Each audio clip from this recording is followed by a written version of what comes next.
And I wonder why people keep talking without understanding this system. No one else can frame or formulate the foreign policy of the Philippines except President Rodrigo Roa Duterte. That's what Not Carpio.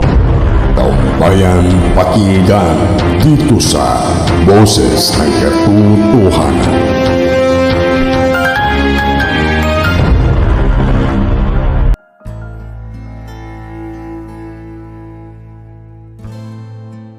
Del Rosario or Juan Ponce Enrile. in the early days, and I said that might makes it right, and we are not, unfortunately, on the side of might. So we cannot do anything because we cannot be in parity in force and in all. So we have to talk, just talk and talk until such time, by the grace of God, if there is an opportune time for all of these things to correct itself, maybe. Ang ano ko, sir, kasi ako yung sinisisi nila na bakit ko raw I will not forcefully do everything to go to the United Nations to ask the body for help. One is that I am a realist, sir. And if this question is as big as the West Philippine Sea, this will eventually reach the Security Council. Mr. President, in the first place, you were elected by the Filipino people to be the leader of this country. Nobody else can frame the foreign policy of the country except the president of this country. That is true to us and true to other countries. That even the Supreme Court can interfere with your foreign policy. That's the highest political act of a president. And I wonder why people keep talking without understanding this system. No one else can frame or formulate the foreign policy of the Philippines except President Rodrigo Roa Duterte.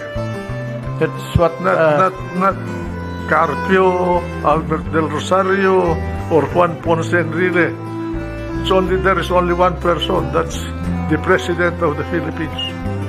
That's what I've been telling them, sir. What could be more genuine to a title, to a right, to a claim than the paper itself of the arbitration?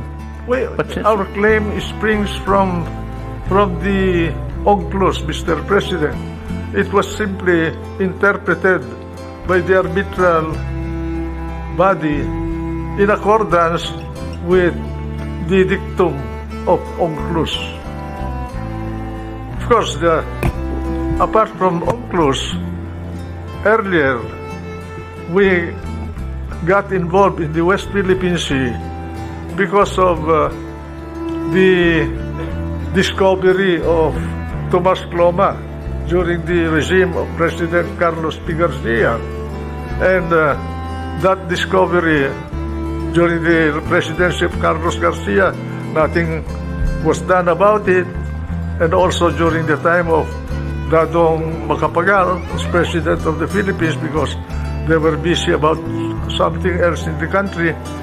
And during the time of President Marcos, Cloma ceded his rights over Freedom Land, that was the name given to that area by Cloma, to the Republic of the Philippines. That was the first source of our claim to the area. Then UNCLOS came, and it was expanded into a greater area because the UNCLOS gave us exclusive economic rights, what we call in civil law, usufructuary right over an area of a body of water, including its bottom and all the fish and wealth that you can discover there, exclusive economic right for our country. But that is on the assumption that we can protect it.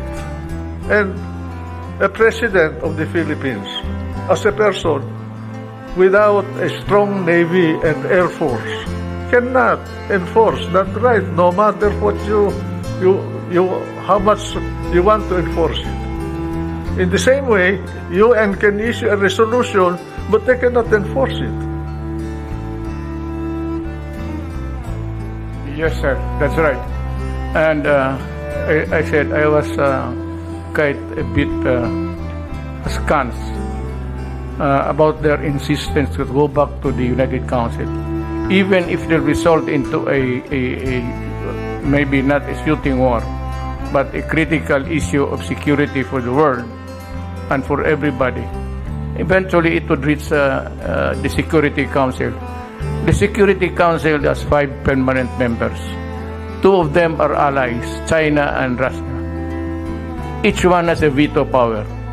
I said, if I started the violence now, I said, UN will intervene, and the Security Council, America, China, Britain, France, and the United States. Mr. President, you are answerable only to history for your foreign policy. Yes, sir. Only history will judge you. And I think that history will judge you very well. If I were in your place, I would have done the same thing. What else can a president of this country do under our present national circumstance? You can shout, you can beat your breast, you can raise your fist without any backup. That is just noise. Sir, in the early days of my administration, I announced a change of the direction of our foreign policy from being pro-Western to just neutral. Just playing it safe in the meantime, because there might be really a trouble brewing. So, nandito lang ako sa gitna.